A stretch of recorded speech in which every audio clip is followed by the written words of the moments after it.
Okay. Hi. Um, so for those of you who've not met me, my name's Law and I'm the operations manager at Embercombe. And this is our free introductory webinar for the journey. And joining us today, we've got Tugba and Mac, who are two of the facilitators on this program, as well as Anthony and Ella, who are two people who've done the journey and have come to share a little bit about their experience on the journey with you. We're going to start with some brief introductions, and then I'll ask a few questions. We'll hear from Anthony and Ella, and then from there we'll move on to questions from you guys. You can do those on video, or if you prefer not to have your camera on, you can type them in the chat at any point and we'll read them out at the end. So first up, for those of you who've not been to Embercombe, we are a 50-acre rewilding estate on the edge of Dartmoor. It's a beautiful piece of land with woodland and a lake, and we've got yurts that you can stay in. It's a really stunning place to be. But aside from the rewilding work we do, the main work that we do is around the Twin Trail and the journey. And that's what this programme speaks to. So first up, Mac, could you introduce yourself quickly for us? Yep, so my name's Macartney. I'm Embercombe's founder. That's a little more than 25 years ago. And I'm co-leading the journey, the Hearth and the Twin Trail. And still very much part of Embercombe, and also sitting as a trustee emeritus, I think they say, on the board of trustees, which means I get to express a point of view, but I don't vote. That's me. And good to meet you all. Thanks, Mac. And Tugba.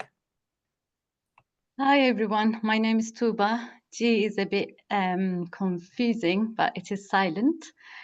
I knew this question was coming, and I still find it a little bit hard to just how to frame it, because of course I am many things, as all of us are, and different parts. I am at the moment. I am in my hometown in Turkey. This is where I grew up, and it is home. So it feels like this is, it kind of had imprints on me who I am this day, and also led me to make choices to move to the UK 16 years ago. And UK is also my home, and I live and work at Embercombe. Again, I have different roles at Embercombe. One of them is the facilitation. As Max said, we call it the journey, the heart, and the twin trail. I also oversee the programs at Embercombe, all those programs that I just mentioned, and also other programs, and design and create new programs with Mac. Previously, I was in the charity sector. I guess Embercombe is still a charity, but it was a different type of charity sector, like the humanitarian organizations, etc.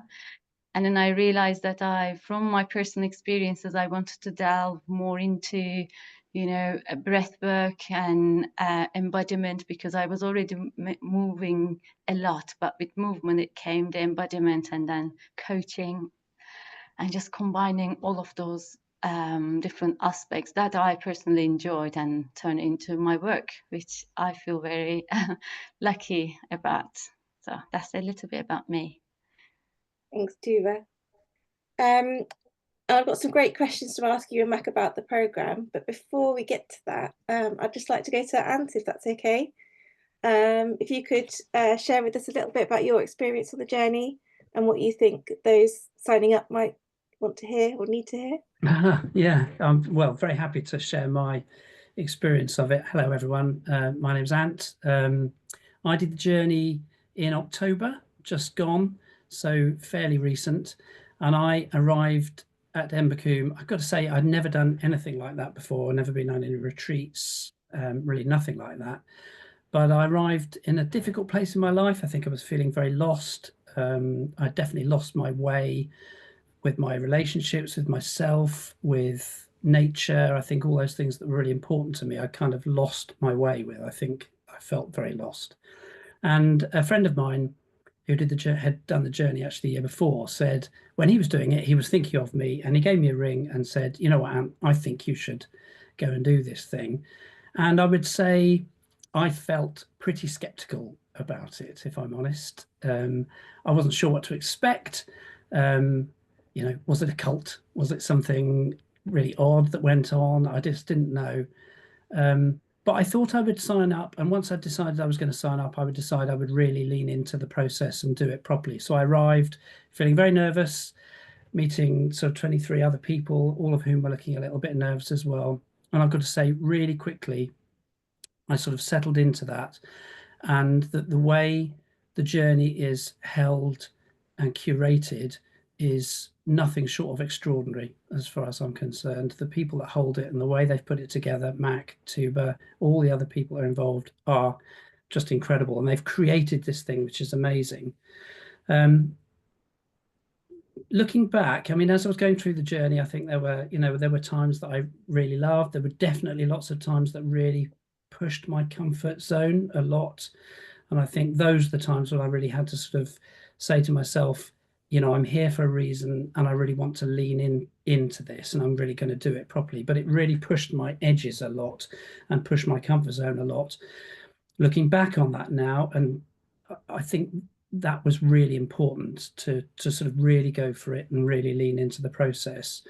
About halfway through the week, I would say, I sort of experienced a bit of a change in the way that I was looking at everything to do with my life. And it was a sort of pretty extraordinary moment, really. I left Embercombe a different person.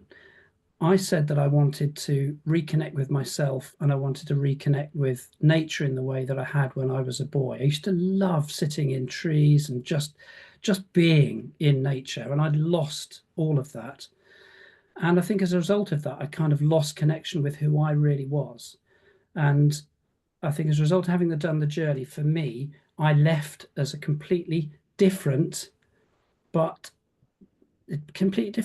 but I was the person that I was years ago, before I'd sort of been coated with all the sort of rubbish that life brings on you, and all the pressures and all that kind of stuff. So much of I'd rediscovered some of that boy that I was when I was younger. It has changed my relationships, all my relationships. It's changed my relationship with myself profoundly. It has improved the relationships I have with my wife, with my children, with my family, with my colleagues, with my friends. I'm more present. I'm more resilient. I'm a better listener. I love better than I did before. And I think I would say that the journey for me was, I can only describe it as profound and life-changing, genuinely profound and genuinely life-changing, in that it has changed my life, saved my life maybe, but it's certainly given my life back. And I think I now have a life that has meaning, has purpose, has direction.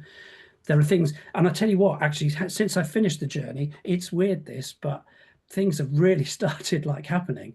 You know, I mean, I carry on trying to sort of lean into the stuff that I learned, but things are happening so quickly for me now in a good way. You know, there's stuff changing for me all over the place, and I put that completely down to the journey and to the people that held it. So for me, I'm just eternally grateful. It is the best thing that I can't believe I'm sort of so enthusiastic about it, but I genuinely am.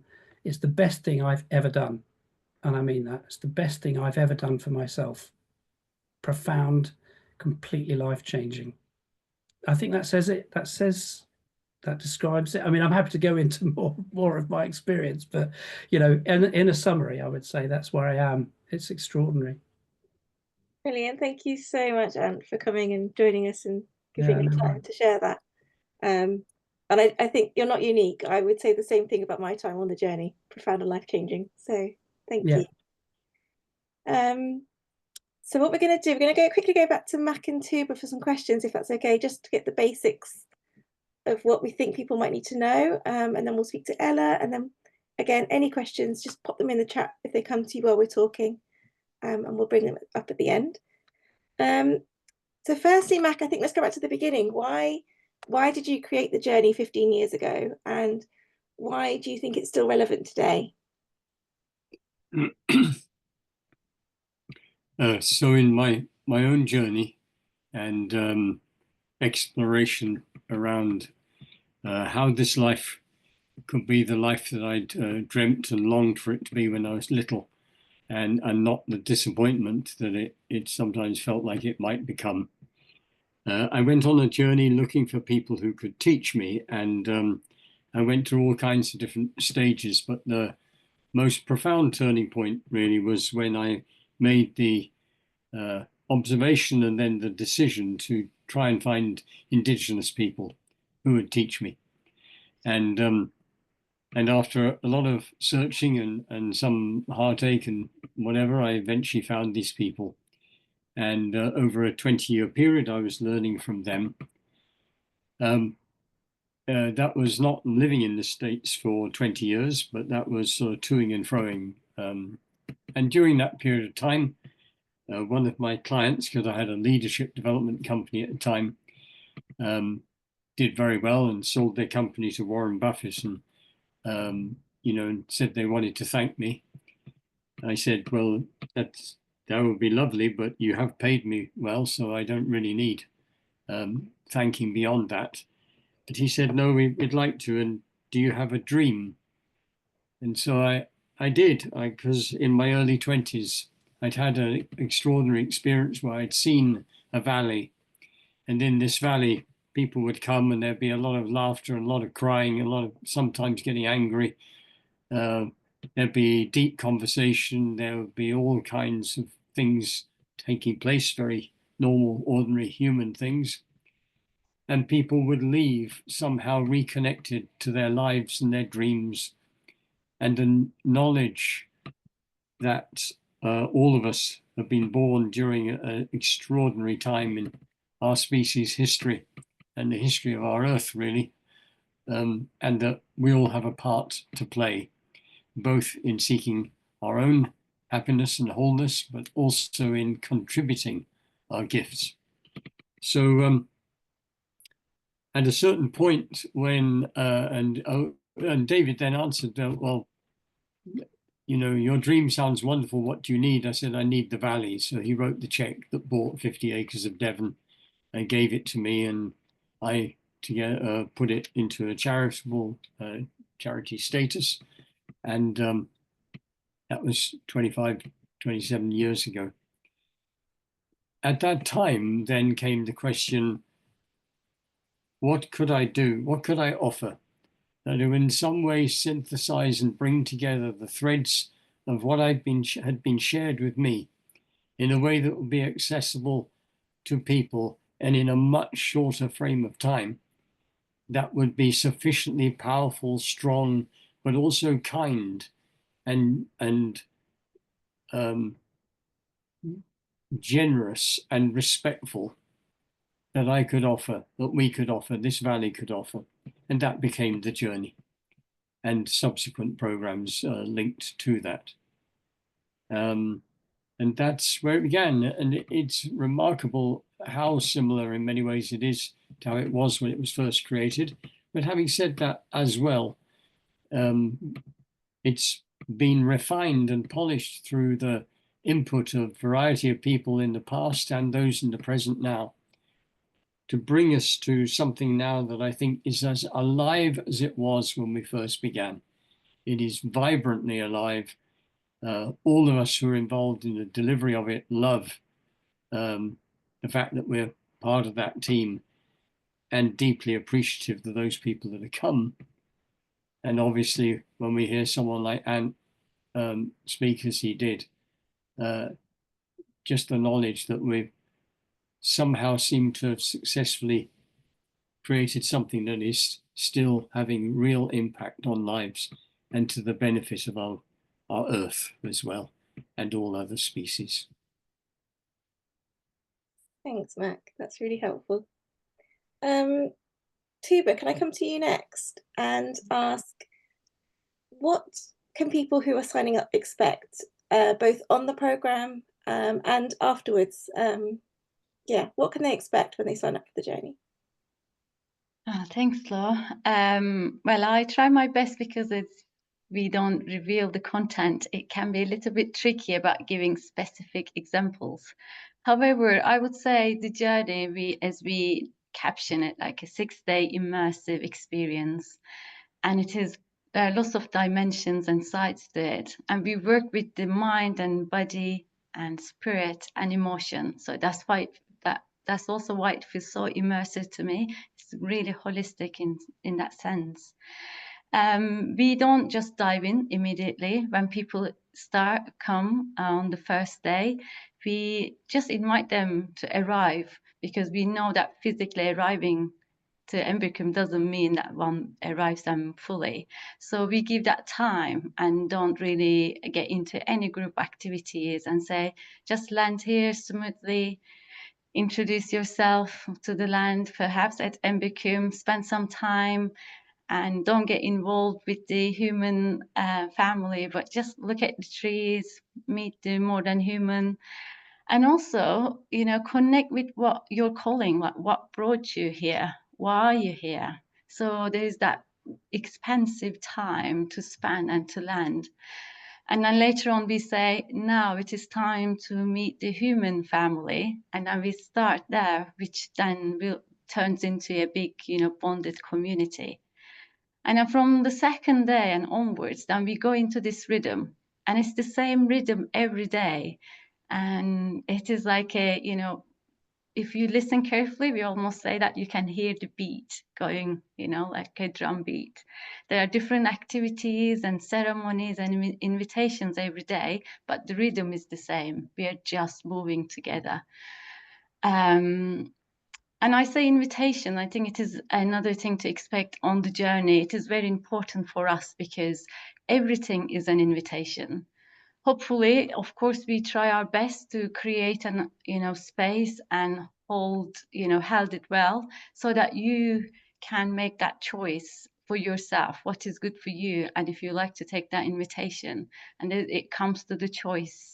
And we speak a lot about choice because it is like life. We can create all the environment, and then one is empowered to say yes or no.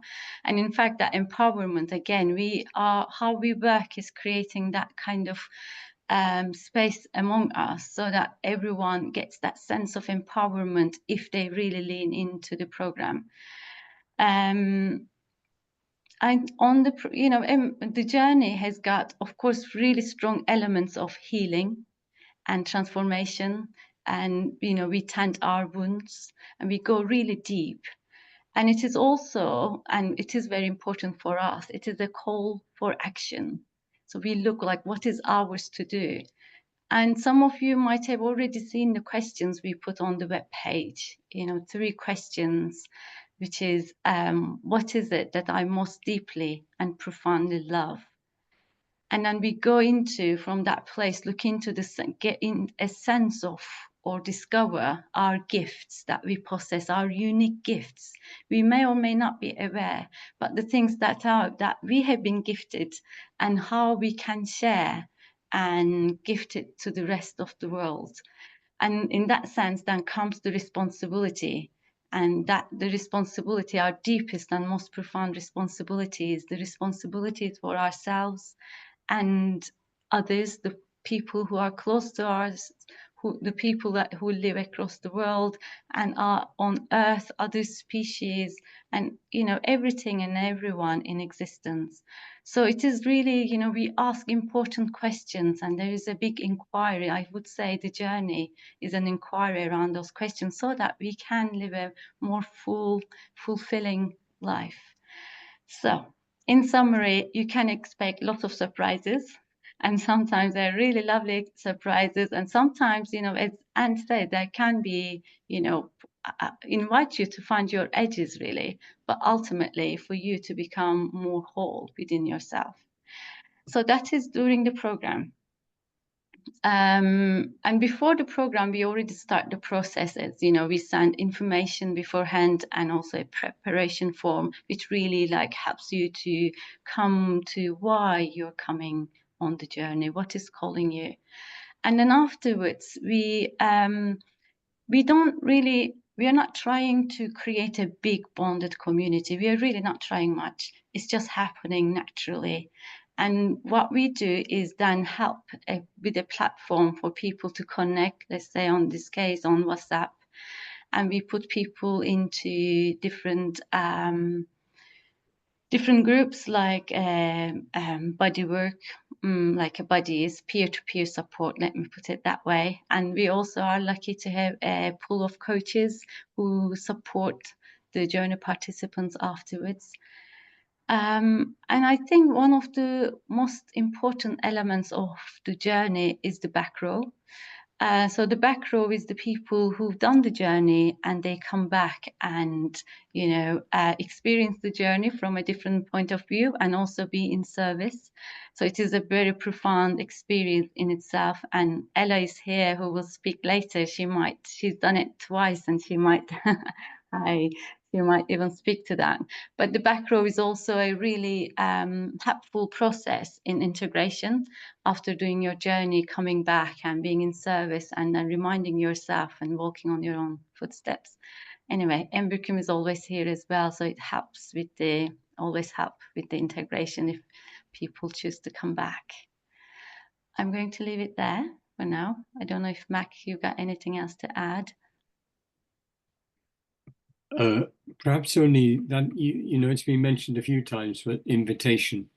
So we're very clear about that. It's we have no right to make it anything more than an invitation. It would be running completely counter to everything the journey is about should we pretend that somehow we can tell people to do things. We invite. So it is a really in fact, throughout the thread of the whole thing is, you know, we may be leaders of not much else, but we are certainly invited to be leaders of ourselves. And that is rather more complex than it sometimes sounds initially. And the other thing that struck me, you know, when Ant was speaking, he said it pushed me a lot. And I wrote down who and or what did the pushing. And one thing I'm pretty sure about, it wasn't us.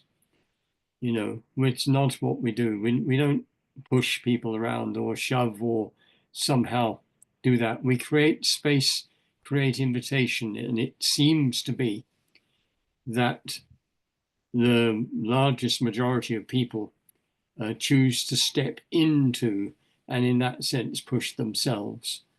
And that seems to be something that really works. Thanks, Mac. That's definitely my experience. Very true.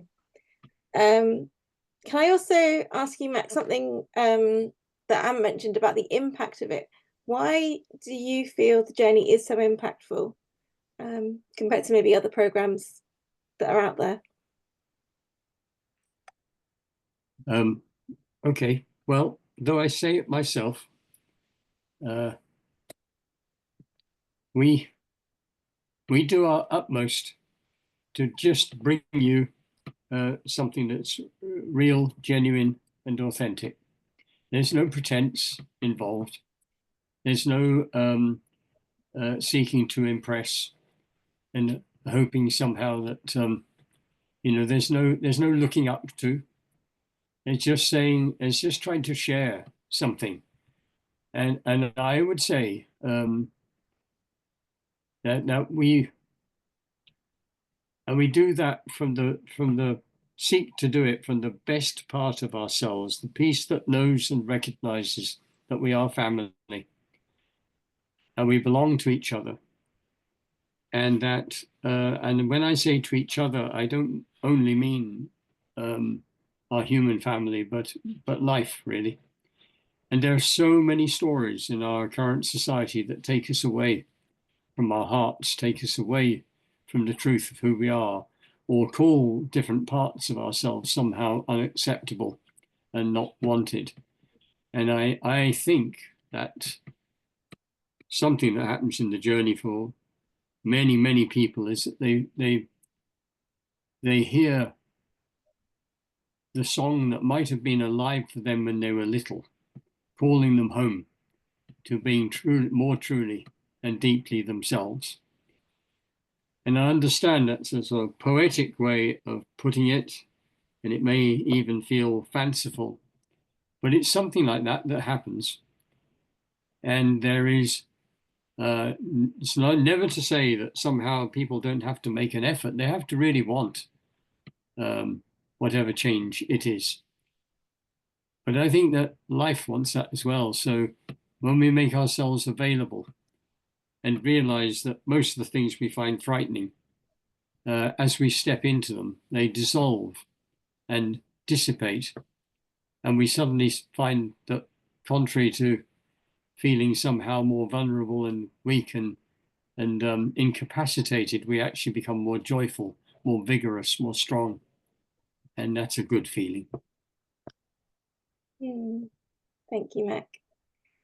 So I can see there's a couple of questions in the chat. And yes, Tasha, we will come back after, well, in a few minutes, we'll come to you guys. You can either ask them out loud or you can type them in the chat and I'll raise them.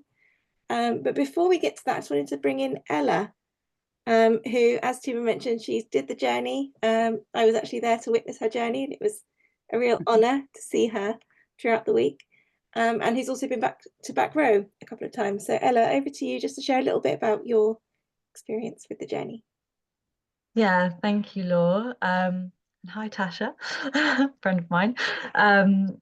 Yeah, so I did the journey in November last year, and it was, yeah, I came in not really knowing why I was doing the journey. And I think that well, maybe I did have some ideas. I thought, you know, I'm in my 20s, I'm quite lost, and I kind of want some guidance. I remember thinking I wanted external guidance, and then what I found was just completely different to what I expected. A lot of different things came up to the issues I wanted to deal with. So I loved the mystery that evolved on the journey and the things that I connected to that I didn't quite expect to.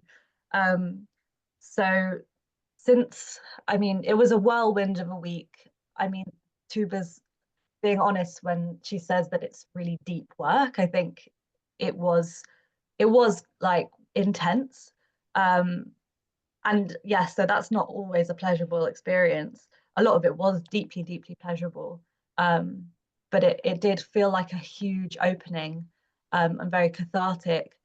But since the journey, my life has completely changed for the better. And I think that that change has come from a connection with self that I didn't have before. It was a deep coming home to who I am and my authenticity. I think one thing the journey profoundly challenged was my cynicism. I live in London, and I think like the culture of being in a city and that I've been part of, especially within activist circles as well, has rendered me quite cynical. And then on the journey, I just felt my heart opening to the entire world and to life itself and to all the beings around me, more than human. And I just didn't know I had that much in my heart. And it felt so like such an honor to kind of come home to that place, maybe even for the first time, actually. First time that I can remember. And there was a lot of things that happened on the journey that I didn't necessarily know they would impact me. But then when I went home and I'd walk in the forest, I'd have a completely different relationship with trees, for example. And that, you know, there's things that I can't fully explain. But I can understand that it might sound so hyperbolic when we talk about these things. Those of us who've been on the journey and we're like, wow, it changed my life. But I do think that if you do it, I'd love to hear afterwards whether you feel the same, because I think it's quite likely. I think a lot of us are like, oh, really? Are these people not just like a certain type of person or fanatics, but actually this was kind of a lot of the people who were on my journey. There were about 25 of us came away saying similar things. So yeah, very quickly, I did come back to back row. I think something I loved about the journey was how held it was and how each participant is held in such high regard. That's not something I've experienced from any sort of retreat or course before, where the entirety of you is held and valued, and supported, so you can just let go and be in your process. And your process is both about you and also about your service to life and to change. So coming back to Back Row has been such an honor to kind of gift back that holding to others who gave it to me, to allow me to kind of go forth so deeply in my process. And I just can't get enough of it. I really love it. I'm definitely going to do more back rowing, and it's such a privilege to witness people going through that journey from a different perspective. And yeah, I just feel like I'm just loving, similarly to Ant, just like things are happening in my life, and I do really think this was such a catalyst for me to step into who I really am and to kind of take responsibility, really, and not really feel like a victim, which I think I was feeling before. So yeah, highly recommend it. Thanks, Ella. That's so lovely to hear. Having seen you on the first day when you turned up looking a bit nervous. Yeah, it's really lovely to see where you are now and all the changes that that's brought for you. So we'll hand over to you guys now for some questions. I saw one earlier from, I think it was Sean, asking, is the journey physically demanding? I think the short answer is no, but Tugba, could I ask you to sort of elaborate on that a little bit?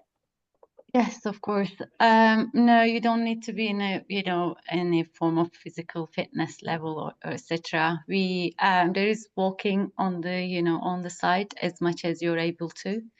And I'm just thinking it's just the, the surface of the floor ground at Embercombe can be uneven. But apart from that, the program doesn't require any, physical strength. Of course, there's some, mobility is important because of, you just need to move around. But apart from that, no. Thanks, Tugba.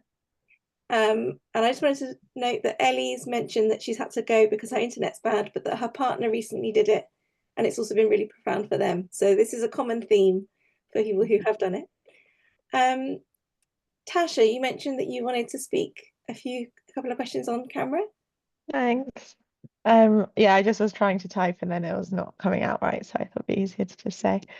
My mum also did the journey, and I went to the Speak Your Voice, the voice, I can't remember what it's called, but the kind of long weekend voice program years ago, like maybe 8 years ago or something. And with Canada, I remember being an amazing facilitator, and that was such a gorgeous introduction to Embercombe. And that mode of like facility, I was like, I think you should go there. And she did the journey, and it's been amazing seeing her come back from that. So yeah, again, I don't really know, obviously don't know what happens in it, but I've had that nice being able to witness how people get a change. And I feel like, yeah, I think ever since even coming like years and years ago, I've really wanted to come back. And I feel like my question is a lot around like, how do you know the right time? Like I kind of have a sense that I'm like, oh, I think the journey is something I want to do at some point. And then feeling kind of aware of like, oh, well, you can only do the first time once.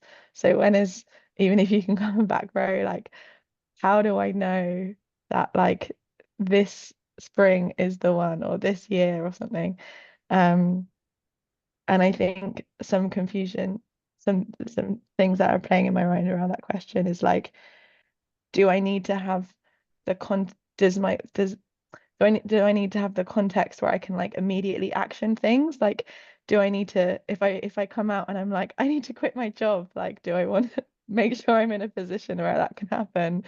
Or yeah, I guess it's similar to the physical stuff. Like, I had a really bad injury the last 6 months. I'm still not as like mobile and able to run around as I would like, and maybe that's limiting my like self-confidence, or how that's really, well, it's knocked my confidence and knocked my ability to like express myself. And maybe that means it's the perfect time because I'm like growing up and out of that, but maybe I'm like, I want to wait till I'm less fragile. And so I think that's my main question is a sort of thing of when. And just to add to that, around like,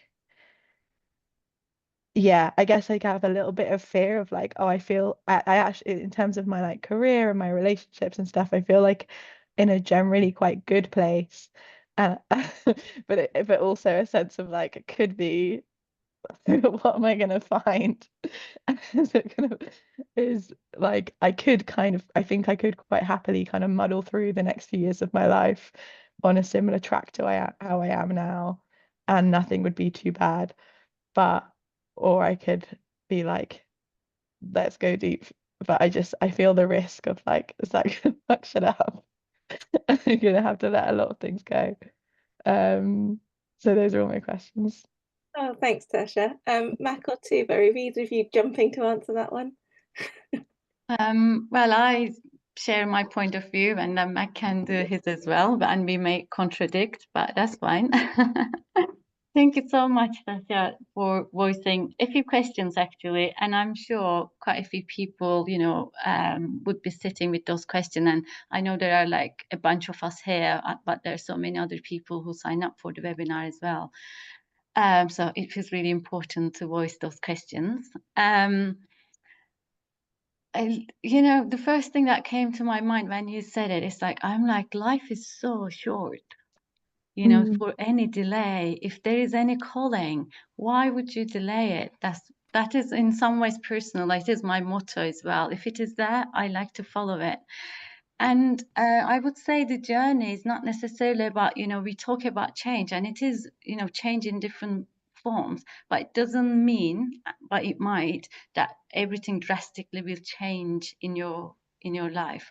But what will change, I can say, the quality of your life. So for that reason, like, I think, when you do it, really doesn't matter in that sense. Perhaps the sooner, the better. And when you have those, fear creeping up, fear comes up because that there's something that needs to be addressed, perhaps, like, and it's a good thing to notice that fear and be with it as well. And another thing I want to add is the journey meets you where you are, and it welcomes people from different walks of life, from in their different stages, ages, etc. So it will meet you wherever you are, whether you do it like this spring or next spring. But I just want to say go for it, but you need to make that choice for yourself. Thank you. In terms of your physical health, as I said, there is like we walk on the on the side on the land, but apart from that, there's not there's no running, etc. But happy to have a private conversation as well if it is helpful. Thanks, Thank you. Tuba. We are starting to run out of time, so I'm going to quickly answer a couple of questions, and then Mac, I'm going to come back to you with something. So Roz has asked, are there people of all ages? Yes, there are. We have a program that's sort of similar to the journey, aimed at 18 to 25-year-olds. So generally people under 25 do that one. But there was somebody 24 on my journey, and so we do have younger people. And that goes all the way up to the top of the age range. And it's usually quite a variety on each journey. It's very rare to have people all kind of at the same age. And I think that breadth of life experience really adds something. And Sean has asked, how big is each group? We have 24 places on each journey, and they do sell out. So we'll be running 6 courses next year. We've got 2 live for booking at the moment, and we will release more as they come. But if you're feeling called, book, because they do sell out, because we are limited. That number just allows for that depth of holding that I think a couple of people have spoken to. Mac, can I put Alexandra's question to you? What are the reasons that most people come? Are they at a crossroads or looking to change aspects?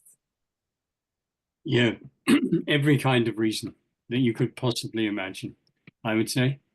For some, they might book on the journey on the back of some kind of crisis. redundancy, relationship breakdown, long-term painful, something that's been rumbling away for a long time. Some people come because they're serial workshop attendees, and this is just next on their list, and so they pop along. And I'm glad to say that in most cases they're sort of brought up short, really, because they suddenly experience that this is something a little different. I have heard people, or I've observed really, people come who have a different kind of disadvantage. Their disadvantage is privilege. And they've had so much privilege that everything has been so smooth and been given everything that they are bored or somehow feeling that something's missing, that they've never quite, through being given so much, they've never had to actually sort of engage too much. And so for some, they've been on a journey of self-awakening, one could say a spiritual journey for a long, long time. And so the question would rise up, is the journey for me? Because I've actually already done quite a lot of work. And I'd say yes, because exactly as Tugba said, it meets you where you are. And that's one of the most wonderful things about it. So I love the fact that we can have some very young people. I mean, I can remember a 22-year-old on the journey as well, early 20s, all the way up to, I don't know how old we've got to yet, but I must be getting close to being somewhere near that, but maybe towards 80 anyway. Yeah, 77, I think. Yeah. So, and when that woman was asked, why are you coming on the journey at this stage in your life? And it was on the lines of, well, I'm still alive, you know, I have living to do and adventures to have, and I'm here because I never wish to stop learning and growing and becoming more fully and deeply me. So yeah, they come for every kind of reason and show up in every kind of way. And it is humbling and sometimes, you know, really quite confronting when you see and hear and understand what many people go through on their journeys. But it's also extraordinary in terms of inspiring the witnessing of a person being courageous, or of just somehow revealing the fullness of who they are. And it's in that sense we're lost in admiration, really, and this lovely just feeling of kinship and family. Yeah. Thanks, Mac. So I'm going to wrap up now. Sean, I noticed that you asked about arrival times. We do ask people to arrive from 1 o'clock for a 2 o'clock start. If you'd like to chat more, do email us. I'm just going to put a link in the chat now. So there's a link there, firstly, for where to book and find more information on the journey, as well as a link about our pricing model. We offer tiered pricing to suit different economic backgrounds. And there are also bursary places available, and all of that information can be found on our website. We also offer a payment plan, so you can secure your place with a deposit and then pay the rest over a number of months. And at the bottom of that message, I've put there our email, which is support@embercombe.org. So if you have any questions at all, please don't hesitate to reach out. Tugba, myself, and a couple of others monitor that inbox daily, so we can get back to you with any questions that you might have. Before we close, Mac and Tugba, is there anything you'd like to add? Yeah, well, thanks for coming. And when we were talking, I really wanted to say, you know, we love it. Mac and I missed doing the journey, and we said, oh, can't wait to hold the journey again.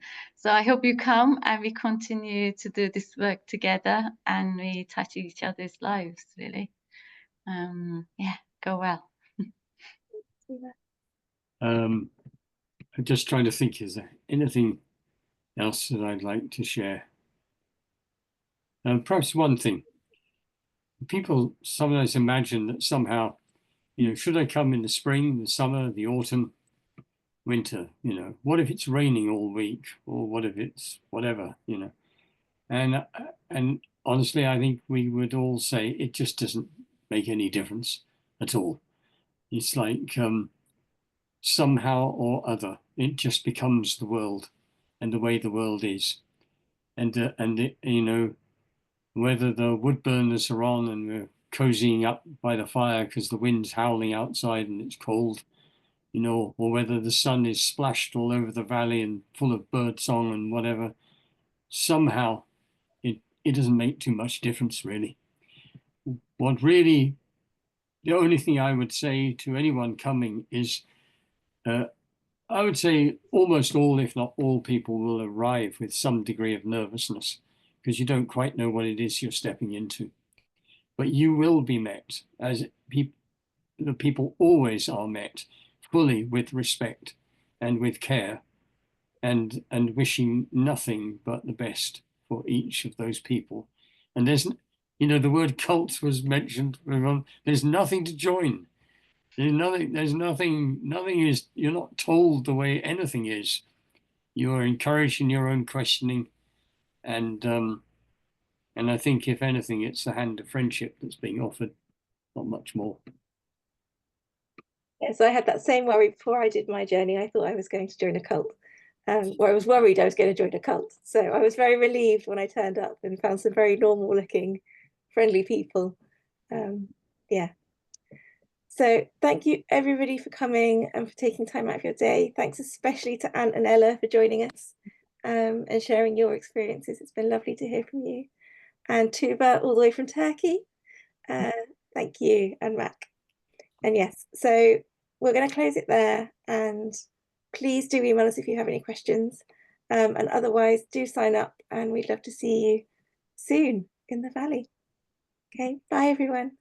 Thank you so much. Bye-bye.